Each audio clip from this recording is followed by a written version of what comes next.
Good evening, everybody. We are alive. Welcome to the Big Track Conference for Teachers, an initiative of Richmond dedicated to teachers' development and aiming at updating the new methodologies. My name is Isaura Valverde. I'm the editorial manager at Richmond, and it's a pleasure to share this experience with Antonieta Megali. Hi, Antonieta. Welcome. Hello, Isaura. I'm very happy to be here with you again and with everybody who is watching us. Antonieta holds a PhD in Applied Linguistics from Unicamp, completed a doctoral internship at the University of Viadrina, Germany, and has a master's degree in Applied Linguistics from PUC São Paulo. She is currently the Bilingual Education Graduate Program Coordinator at Instituto Singularidades, where she also works as a professor of the undergraduate program in education. She teaches at the course Bilingual Review of Theories and Data Analysis from PUC Cogeai, and is a collaborating professor of graduate programs in the South and Midwest Brazil. She's member of the Multilingual Education Study Group from PUC São Paulo, Brazil. She also works as a consultant at schools. Our theme today is an integrated perspective of bilingual education, lessons from Colombia. And our guest is Anne-Marie de Mejia. Anne-Marie is a full professor, worked at the School of Language Sciences at the Universidad del Valle and the School of Education at Universidad de los Andes, Bogotá, Colombia, as the director of the PhD program in education and director of the research group Education for Bilinguals and Multilinguals. She holds a PhD in linguistics in the area of bilingual education from Lancaster University, UK. Her research interests include bilingual classroom interaction, the construction of bilingual curricula, and process of empowered language and education policy and bilingual teacher development. Welcome, Anne-Marie, as people call you in Brazil, Anne-Marie. It's a pleasure to have you here. Thanks for accepting our invitation. Thank you very much. Thank you. So before starting our conference, I have some messages during the transmission. There will be some links available on the comments. You have already received the link for our second book, Desafios e Práticas na Educação Bilíngue, organized by Antonieta Megali. Enjoy and share the link with your friends. Know more about the graduate program Educação Bilíngue, Desafios e Possibilidades at Instituto Singularidades. I highly recommend it. There is a raffle today for the exclusive live with the authors from the book Desafios e Práticas na Educação Bilíngue. Check the winners from yesterday. You can be one of them. Get your certificate of participation after answering our survey. It takes just a few minutes. So enjoy this opportunity. Send us questions, ideas, reflections. Our guests will answer them. Is everybody ready? Antonieta, shall we begin? Of course. Thank you, Isaura.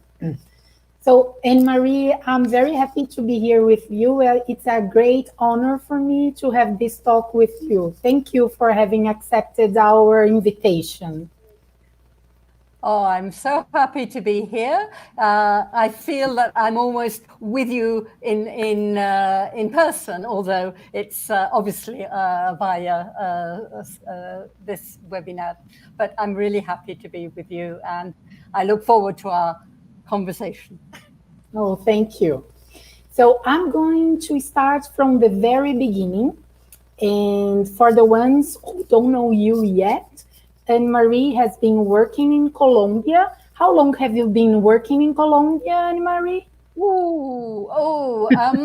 About 30 something years, something like that.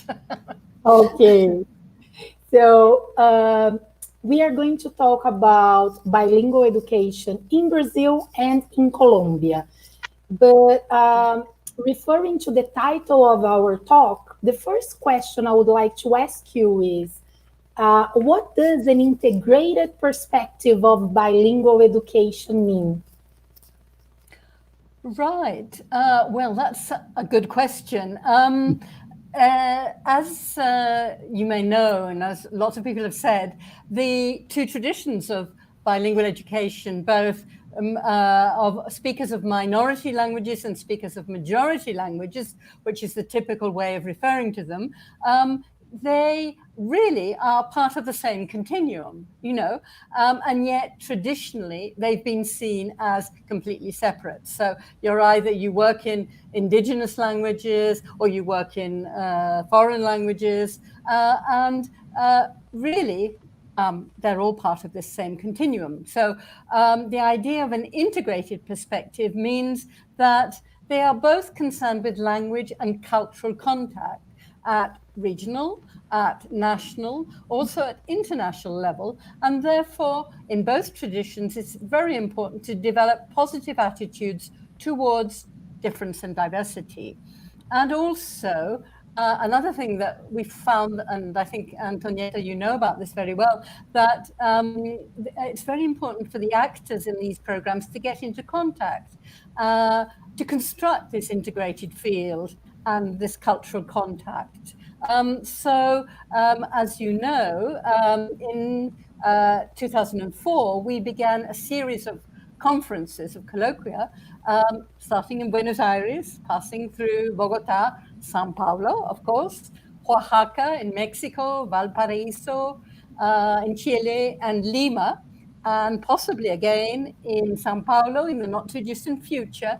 And the idea, and I think we were quite successful in this, was to put people in contact, people who worked in indigenous, teachers, students, researchers in indigenous and languages, and teachers, researchers, and students who worked in, let's say, majority language situations. Good. Fernanda Liberali, who is watching us, and we are totally ready to host the conference again here in São Paulo very soon when everything we've been through ends, yeah? So, yeah, we are going to have it again. Right. So, right. Your answer made me think of our situation here in Brazil. So, as you may know, and people who are watching us also may know, Brazil, although Brazil has been one of the most linguistically diverse countries in the world, it was only towards the end of the 80s that the conditions of multilingualism began gaining visibility. In 1988, the Brazilian Constitution granted linguistic and cultural rights to our indigenous populations. And then, in 2002, the deaf were granted the right to have sign language as their language of instruction. Since 2000, in addition to the indigenous and sign languages, other Brazilian languages have been discussed in the ambit of the National Inventory of Linguistic Diversity. Besides that, with the law of co-official language, several municipalities began to grant co-official status with Portuguese to particular languages and to incorporate these local languages into bilingual education programs aimed at specific situations such as the border contexts. However, within the framework of public education, the issue of incorporating the first language of many Brazilian citizens into teaching and learning processes still generates many debates. In 2009, for instance, with the first National Conference of Indigenous School Education, among other findings, it was revealed that instead of teaching in indigenous languages, many indigenous bilingual schools spent a short amount of time teaching the indigenous languages. On the other hand, bilingual education for majority speakers in Brazil, associated mainly with private bilingual schools set up to cater for middle and upper middle classes, have grown considerably. Therefore, the discourse on bilingualism with English is leading to a widening of the gap between public and private situation. So this is very briefly our situation here in Brazil. And then I would like you, please, describe bilingual education for minority and majority language speakers in Colombia. Is it similar to what has been happening here in Brazil? It sounds fairly similar, yes. I just want, before I want to describe some of these things in Colombia, I just want to make some sort of distinction, because we are referring to minority bilingual education and majority bilingual education. But in fact, it's not completely accurate. For the example, let me give you an example. English in Colombia, and presumably in Brazil as well, is seen as a majority language, okay, in terms of power and prestige. Yet, in terms of number of speakers, it's definitely a minority language. So these terms are a little bit difficult, because we are implicitly, by using them, we are reinforcing the divide between these two modalities of bilingual education, instead of seeing points of contact or connection. And also, if we say minority, it's typically used to indicate less important or fewer speakers. So I don't know. There's no easy way out that I found. Maybe you have an idea, but I tend to use the word community and international languages. But again, there is still a divide there too. Yeah.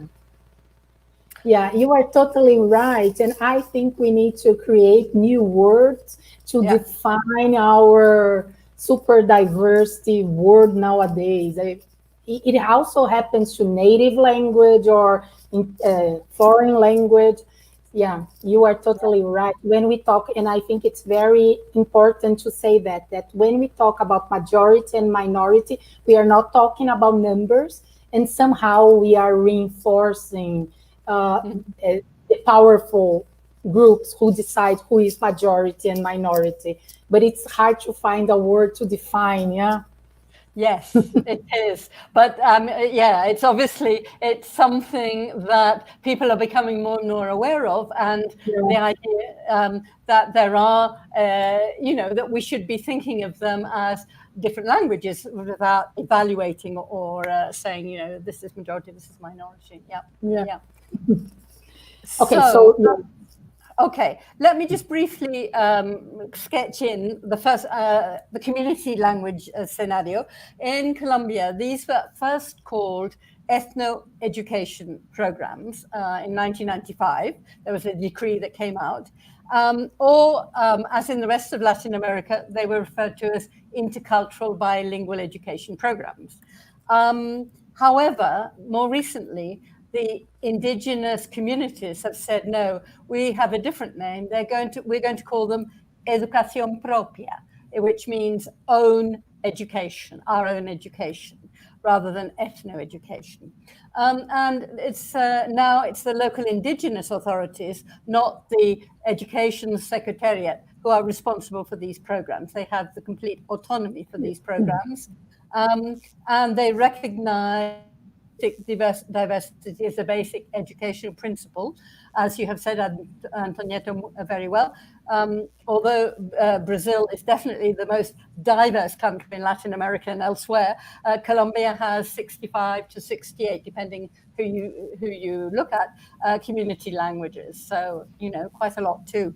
And another thing that's very interesting, the curricula in these programs, these bilingual education programs, take into account local cosmologies, conceptions, local knowledge, therefore valuing indigenous knowledge, languages, and cultures.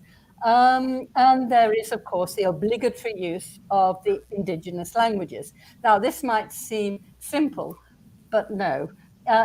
Yes and no. It's simple in the sense that they have the authority to do, but there are many in one particular area, in one school, there may be students of many different indigenous languages, and also mestizos, which are come from the Spanish and the indigenous people. So it's quite complex, the actual situations. So that's briefly, very briefly, what community bilingual education is. And then if we're talking about the international languages, let's say, Okay. the Ministry of Education has always, and again, I presume in Brazil it's similar, talked about English. Every now and then they refer to other international languages, but they say very precisely that it's called the National Bilingual Program, but Colombian citizens will be able to communicate through English, and this will contribute to the insertion of the country in processes of universal communication, global economy, and cultural openness. So there's a mix of things there. And this is very much, I think, as you said too, it's related to private bilingual schools. It was originally bilingual education was completely focused on the private sector. And there are, in a study we carried out in 2006, I won't go into great details, but there are three types. We found three types of private schools, bilingual education schools, international ones, which obviously have very close connections with, places like France or Germany or Italy or whatever.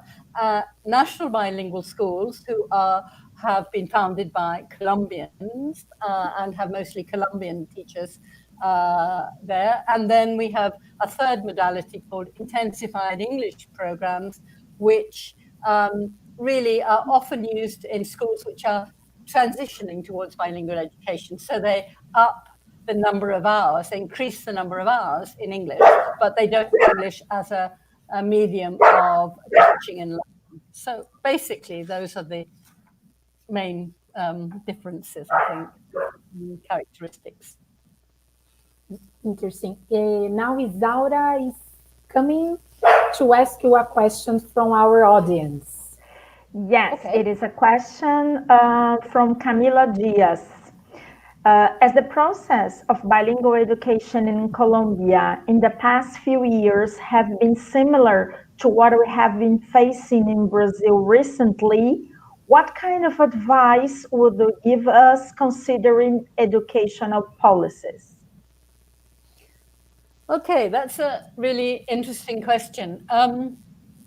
I would say that, again, I'm not so sure about how Brazilian schools are organized, but I think if we're talking about bilingual policies, we can talk about bilingual policies or multilingual policies at national level, presumably through the Ministry of Education, and also at institutional level. So I would say that in my opinion, it would be very important to have a national language policy in the country, which would take into account all these different types of bilingual education. So deaf bilingual education, indigenous bilingual education, what do we call it? International language bilingual education. I think there should be a national language policy, which in fact talks about this in general. However, I also think that at institutional level, so at school level or at local authority level, these guidelines, there should be guidelines based on this national policy, which again can help to coordinate some of these developments. Because what we found in Colombia, again, is that in the past, many schools just did their own thing. They said, oh, we're going to do this, and we copy this school and we do this. But there was no reason there were no guidelines set up for this type of program. Yeah. So, is there any other question? Yeah, may I ask another one? Of course. Please do. There is another question from Antonio Cabral. He asks, considering that bilingual education enables new ways to expand visions for new cultures, perspectives, and values, can we state that 21st century student demands more than a school formation? I'm sorry, I didn't catch the last part of that question. The last part, I'm going to repeat it, okay? Considering that bilingual education enables new ways to expand visions for new cultures, perspectives, and values, can we state that the 21st century student demands more than a school formation? Again, you cut out in the middle of that, but I'm going to repeat what I understand by the question is that, and tell me if I'm right, as these sort of bilingual, these sort of programs increase the exposure to different values and cultures, this is more than what's normally contained in a normal high school program. Is that something like that? Yeah, because he's asking about, can a student from the 21st century demands more than a school formation? What else can provide to these students nowadays? Okay, that's, again, now that I've understood the question, I think it's a very important, there are two things I think are vitally important. One is obvious. One is languages. Okay, so you are able to reach out to different speakers of different languages. Okay, it may be English, it may be an indigenous language or another language, and it may be a third language. Because in Colombia now they're saying bilingualism is not enough. We need multilingualism. We need to go forward. However, I think another thing that we haven't really mentioned very much, but I think it's the questioners made a reference to it, is the question of intercultural understanding. And I think that is something that the world needs more and more, especially in these very difficult times. And I think as Claire Cramch has said very much, teaching language is not sufficient. We need to help students and help teachers to understand and value and differences and diversity. And it may sound easy, but it's quite difficult actually to do. So I would say that the intercultural understanding, help students and teachers towards that, is a very important part of bilingual education programs. Okay, thank you. So talking about interculturality, as we've started this topic, how important is it for bilingual schools to develop coherent policies on intercultural relations, which would help students to reaffirm the esteem for their culture and the understanding of other cultures? And how can schools develop these coherent policies? Right. Well, yes, that's a very good question. We have just finished, we finished a couple of years ago, a project on intercultural sensitivity, on how to help these were teachers to become more interculturally sensitized. And what we got them to do was we got them to read some of the literature on this, on intercultural communication, etc. And then we got them to discuss it. And then we said, okay, listen, go back to your school, think of a program that you could implement, think of a course that you could implement to help your students become more interculturally sensitive. And we were really happy to see the variety of courses that the students came up with, the projects. They didn't actually, I think, teach the whole courses, but they, for example, we always think of interculturalism with another country or another nation, but they found that some of the students came from very rural parts of Colombia, and then they had a project which helped the students to think, okay, how do we live in the towns in Colombia, or the nearest town? Is it very different from the countryside? So that was one. And also different schools in different parts of the country, which they hadn't really thought of. Another thing that we found was very interesting and which always made them laugh was a discussion of national stereotypes. Now, I always start with, I'm British, I come from England originally, although I've lived most of my life now in Colombia. So we say, okay, what stereotypes are there about British people?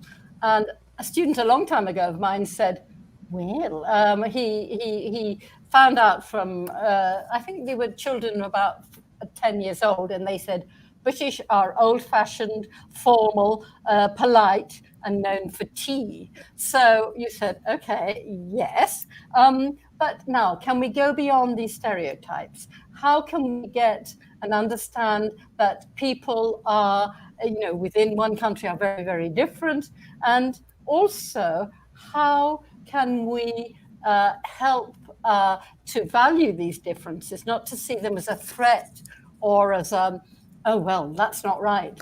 And also, so accepting the other, but also becoming more conscious. And this is what we found with the students that we had, becoming more conscious of our own beliefs, our own understandings, and our own identities in relation to not only language and cultures, but also our identities as people who go through life. And you see, because of experiences, we change very often in these. At one time, you used to think that your identity was something you got from birth and your culture was from birth and that was it. No, we develop, we change, we construct different identities and different cultural realizations too. Interesting, because I've asked you this question because something that worries me a lot is that the discourse related to Portuguese English bilingual educations are always connected to the provision of better jobs and higher standard of living for their students, but not to the creation of a more understanding society. And this is something that worries me a lot. And how do you see it? I also see it as I said, the ministry discourse, the Ministry of Education discourse in Colombia talks about extending cultural understanding. That's one thing. But they also, and they place a lot of emphasis on this helps you progress in the world, better jobs, better opportunities. And this instrumental vision is something which has been very strong, especially because Colombia joined the OECD fairly recently. And this was one of the ways of getting there. However, I think that there are signs, there are a few signs, not very great signs, that things are beginning to change. For example, in 2009, there was a move in public schools to create public bilingual schools. And this was, completely new. Then now in 2018, there are now 16 public schools in Bogota who have bilingual education status. So that's a big change going forward. And also there's something that's happening in Cali. Cali, I don't know if you know, is a city in the southwest of the country. And there've been moves on a regional basis to help private and public schools work together.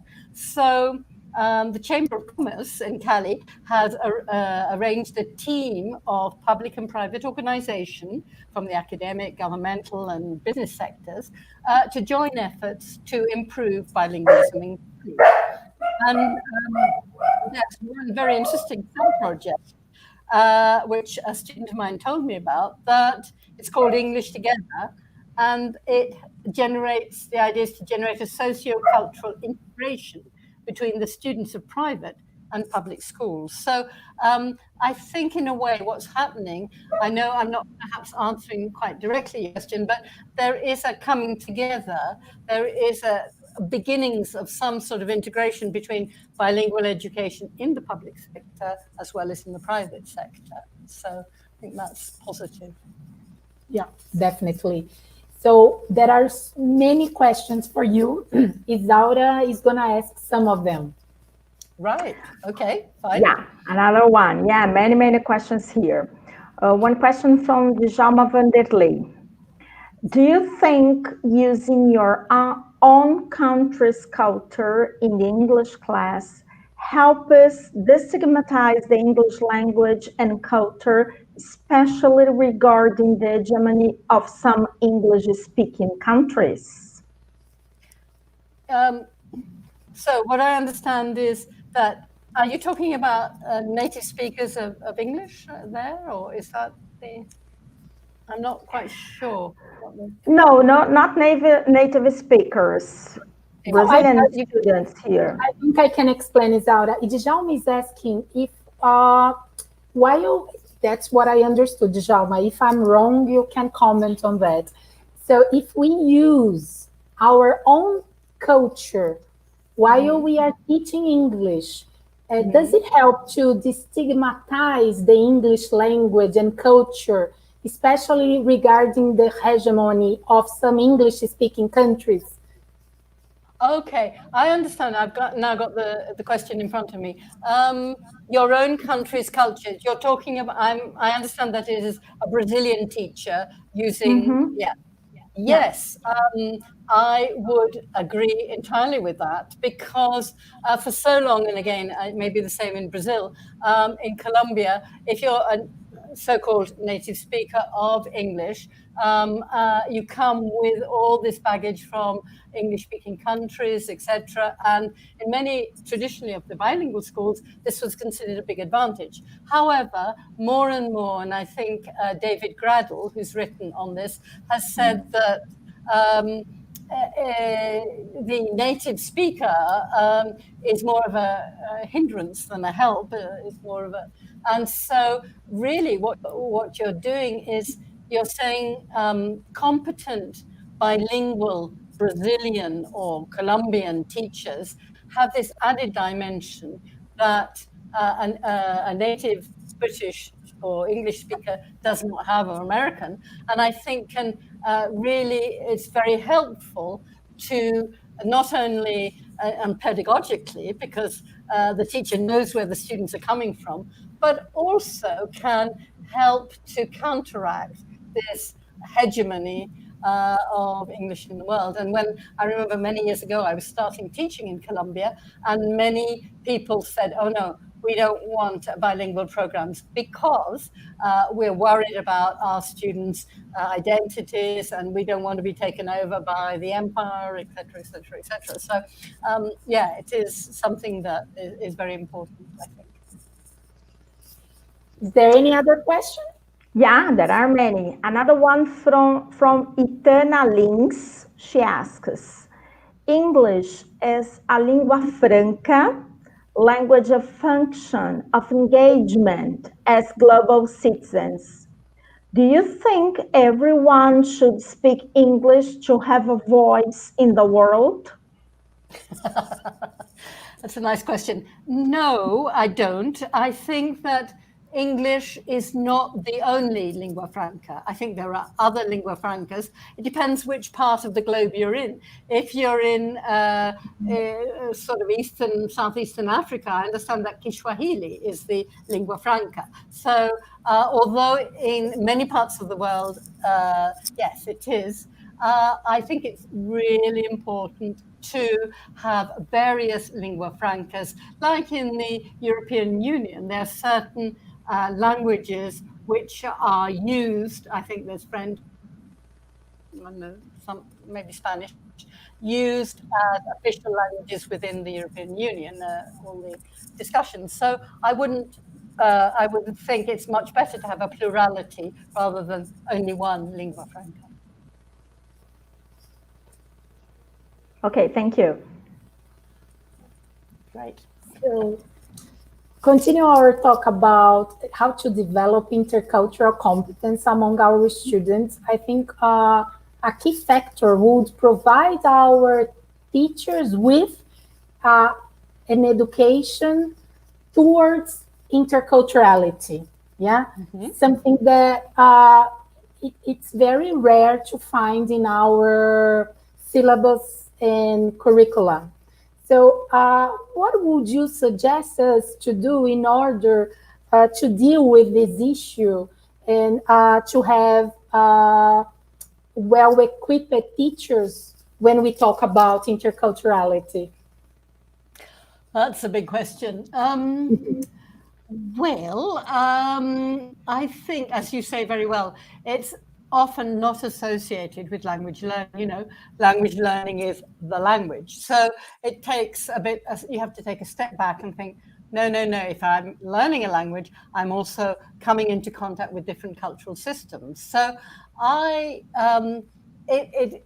one way that we did think about it in Colombia was if you have in your class, if you have students from different countries, excellent. But also you may have students from different areas of Colombia, in different areas of Brazil. For example, in Colombia on the coast, near Cartagena, Santa Marta, the type of way of life is much more outgoing, and people are noisier, and people are, I don't know, there's all these sort of characteristics, and the type of languages are different, the language use.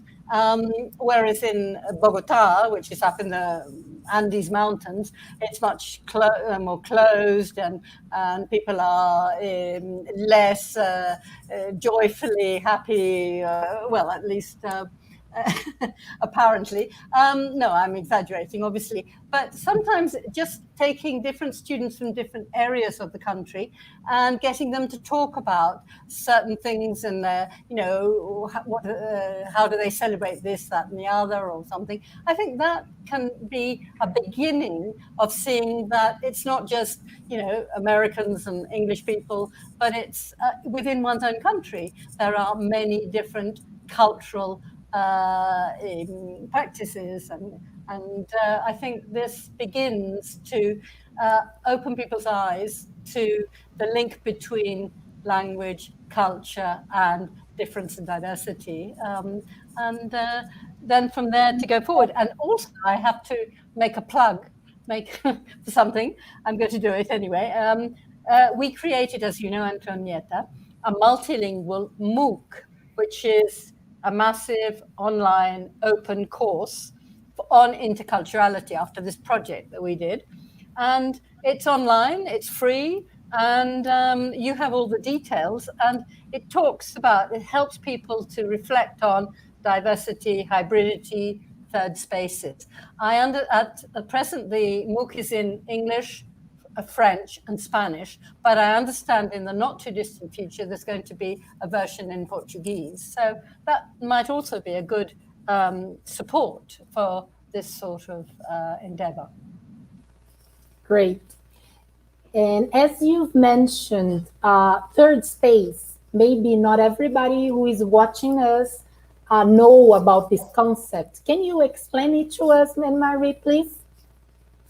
Well, I'll do my best.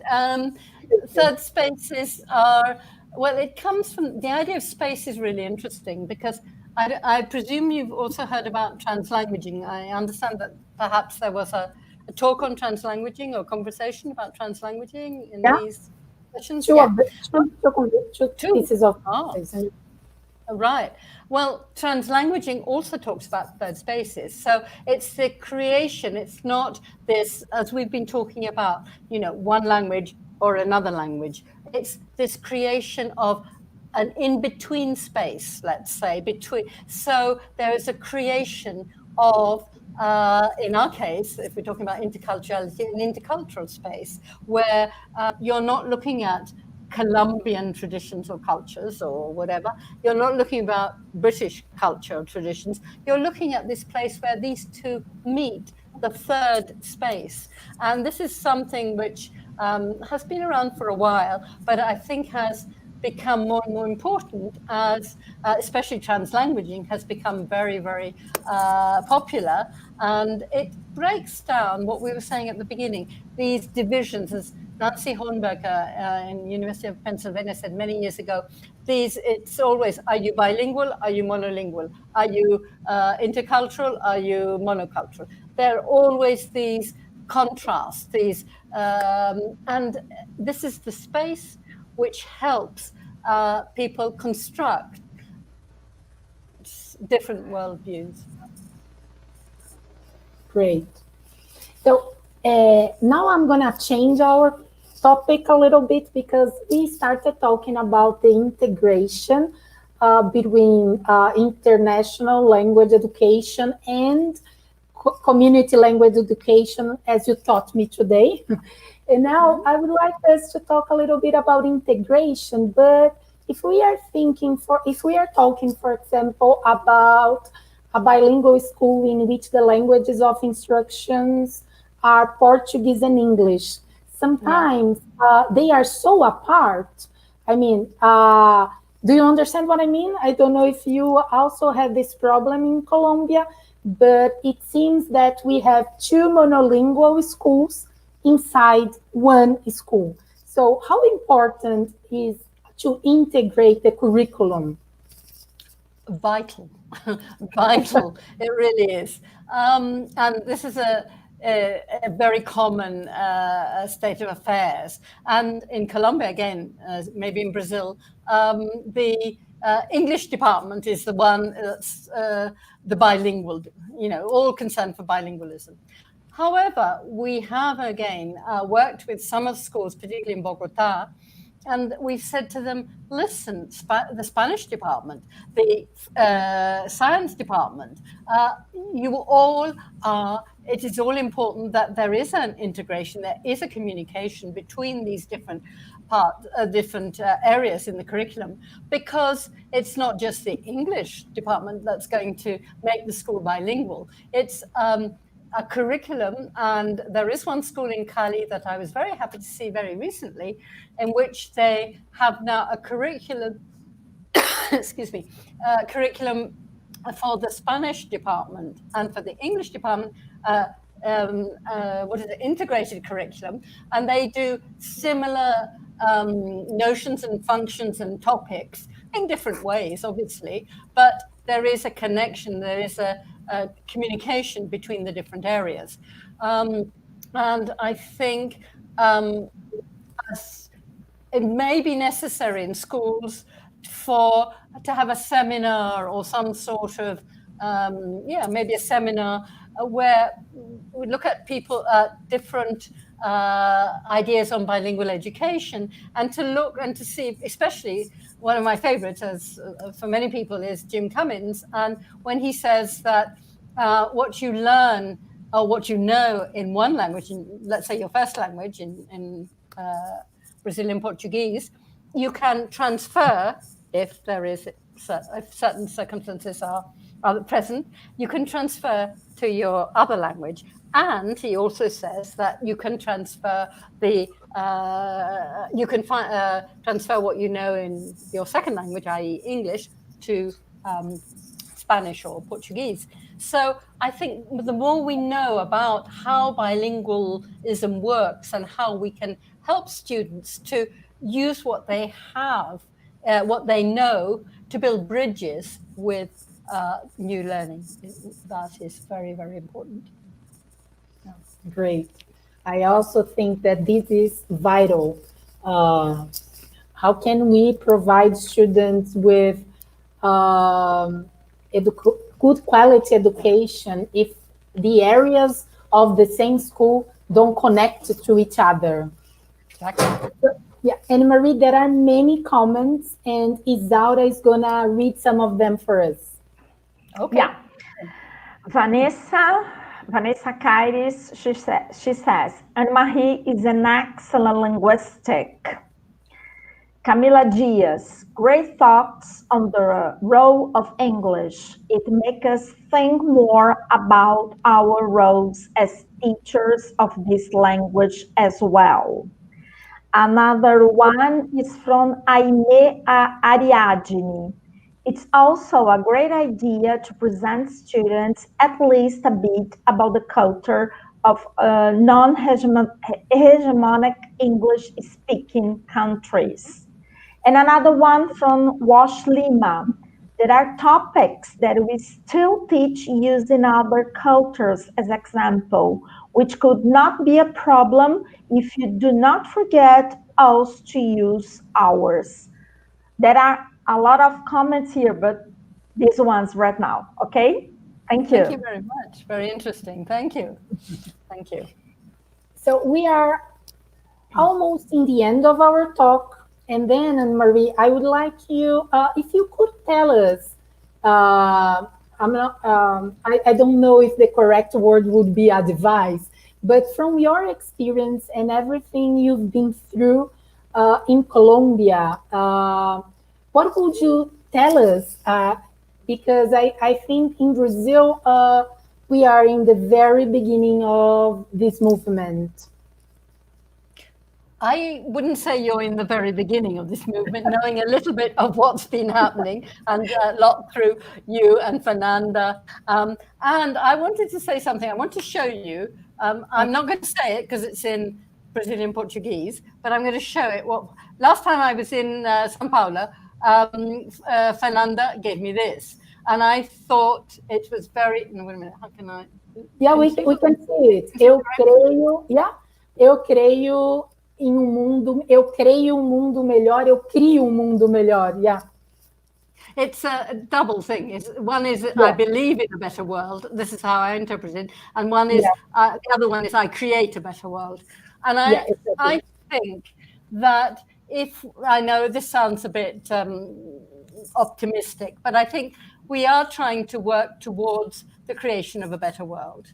And I think that through the evaluation of different languages, different cultures, different people who live in different ways, I think if we can help teachers and students and administrators and everybody in education to actually recognize this.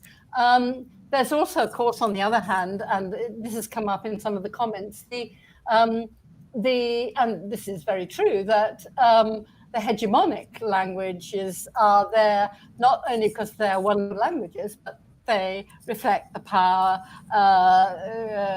relations between, for example, the states, in particular, and Britain, and et cetera, et cetera. So I would say that it's also very important for, in order to get to this very positive idea, is also to help us teachers and students to become critically aware. I mean, for example, in Colombia, and again, I don't know if this is the case in Brazil, in many schools there are something called English Day, where everything's in English and they celebrate.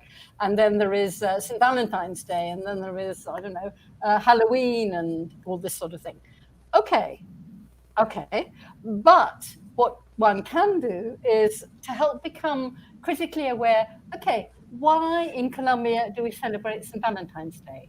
Why do we celebrate Thanksgiving Day, which has nothing to do with Colombia, it's the United States? So the idea is to find out more about the historical connections, and then say, okay, in the United States, Thanksgiving was whatever it was, and then say, okay, is there a connection with Colombia, with Brazil?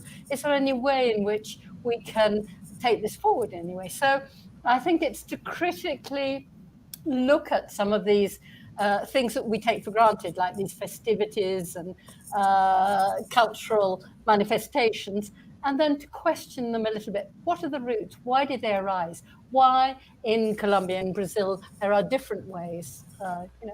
I think that would help a lot. I totally agree with you. More than pointing out the difference, we need to try to understand why these differences were produced. Yeah. Exactly. So historically, as you said, yeah, great. So there is the last question for you, Anne-Marie. Isaura is going to ask it. Yes. Yes, it's a question from Cecilia Lemos. Okay. We're waiting. Are you suggesting a third space for the subjects, as well as a strategy to foster bilingualism further? Well, it depends what the person means by a third space in subjects. I can only give you an example of what I know from Colombia, that in certain areas of the curriculum, there are, for example, if the science curriculum may be taught in Spanish, let's say, but I don't know if this would constitute a third space in this sense. There is in the English class, the English teacher takes on board some of the concepts, some of the ideas, some of the scientific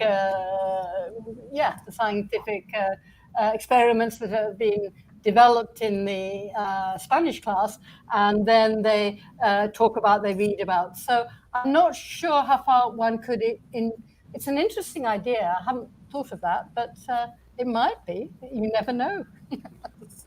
Yeah, maybe if we think of North and South epistemologies, because we usually think towards the North epistemologies, I don't know, it would create a third space, but that's a very good question that we need to think about it. Yeah. And I wanted to say in relation to that, in the preface that I wrote for the book, which I was very happy to do and very honored to be asked, I found that it was really interesting that the book is written, as I said, in Brazilian Portuguese, which validates this language in international terms in the country, and also it focuses on research in the Brazilian context, which, as you were saying, Antonietta, sometimes people are looking towards the global north rather than looking, and I think more and more there are the calls to say, global south. Yes, this is where we are. Thank you for your explanation. Isaura? Bom, pessoal, eu aproveito esse momento único aqui que passou tão rápido, né, para compartilhar com vocês quem é a Richmond, qual é a nossa atuação, principalmente nesse momento que nós estamos vivendo. Bom, a Richmond é líder em soluções para a educação. Nós estamos preparados para esses novos desafios da educação. Somos líderes no mercado brasileiro, com prêmios internacionais de inovação editorial. O nosso programa Bilingual, Educate Bilingual Program, hoje está presente em mais de 170 escolas e com mais de 40 mil alunos. Richmond Solution, que é a nossa solução para carga horária estendida, está presente hoje, temos mais de 40 mil alunos no Brasil e mais de 300 mil alunos na América Latina. Hoje, a Richmond atinge 1 milhão de alunos e mais de 2.300 escolas em todos os negócios Richmond. Temos a expertise multinacional e o editorial brasileiro. É esse olhar global direcionado às particularidades do nosso país. A Richmond, então, o nosso diferencial com as nossas 3 vertentes. O Educate by Richmond, nosso programa bilíngue já há 3 anos no mercado. O Richmond Solution, que é o nosso programa de carga horária estendida. E a Richmond com os nossos materiais didáticos. Um pouco do nosso ecossistema digital no Brasil, mostrando as taxas de crescimento com base nos dados de acesso. São percentuais de crescimento das nossas plataformas já presentes em nosso programa de sala de aula digital, com um comparativo entre o período pré-Covid-19 e durante a quarentena. Então, o número de usuários, tivemos um crescimento de quase 400%, no consumo de conteúdo, 391%, de atividades criadas, quase 2.896%, e mensagens enviadas em fórum, 3.500%. Nosso plano de ação na quarentena. Então, nós disponibilizamos para as nossas escolas parceiras Educate e Richmond Solution um replanejamento com mais de 900 aulas assíncronas e síncronas, além de projetos personalizados. Temos também o Maratona Edu. O Maratona Edu é um portal de conteúdos gratuitos para formação remota de educadores e aprendizagem lúdica em família, do grupo Santillana, da qual a Richmond faz parte. São mais de 60 mil usuários, 150 mil visualizações e mais de 20 mil downloads de e-books literários. Juntamente com a Educatrix, uma Educatrix especial, Educatrix Líderes, by Harvard Business Review. É uma revista exclusiva para diretores de escolas parceiras. Então, se você ainda não a tem, procure o seu consultor comercial para saber como garantir a sua. Dando continuidade, nós temos agora também a nossa campanha de retomada para as escolas, né? Então, nós temos a nossa plataforma de marketing, uma campanha 1 com uma sinalização para as escolas pós-pandemia, com cartazes, sinalizadores para o ambiente escolar. Tudo para que as escolas possam já se preparar para as voltas às aulas. E uma outra campanha, uma campanha 2 de sensibilização dos pais para o programa de língua inglesa, com o objetivo de falar com essa família sobre a importância do ensino de idioma, além de despertar o interesse por um ensino diferenciado em língua inglesa. Continuando nesse pacote de retomada, nós temos 3 e-books gratuitos da série Nós na Escola, né? Habilidades socioemocionais, a práticas pedagógicas e a retomada aqui. Então, para completar esse nosso pacote aqui nesse momento. Eu gostaria de dizer o seguinte também, que caso você queira conhecer mais sobre as soluções educacionais da Richmond, agende uma reunião com os nossos especialistas. O link está aqui nos comentários. E ainda há tempo, seja uma das 50 pessoas que participarão de uma live exclusiva com os autores do livro Desafios e Práticas na Educação Bilíngue. O link para participar está disponível nos comentários, então participem e fiquem atentos. Divulgaremos amanhã os 10 sorteados da live de hoje. É importante frisar aqui também que durante esta semana, além do The Big Track Conference for Teachers, há também o The Big Track Conference for Leaders, que acontece todos os dias às 10 da manhã, com webinars exclusivos para gestores escolares. Então, amanhã será o último dia e o tema será motivação, formação e engajamento de equipes na escola. Não percam, tá muito bom. E nós, amanhã, faremos a nossa última webinar, às 19 horas, com o tema Processo Cognitivo no Bilinguismo, com a Ingrid Finger e Antonieta Megali. Felizmente, nosso tempo passou tão rápido, vou convidar agora, então, a Antonieta e a Anne-Marie para que possam se despedir de todos aqui. So, Anne-Marie, I have no words to thank you, to find some time to have this talk with us. Thank you for being here.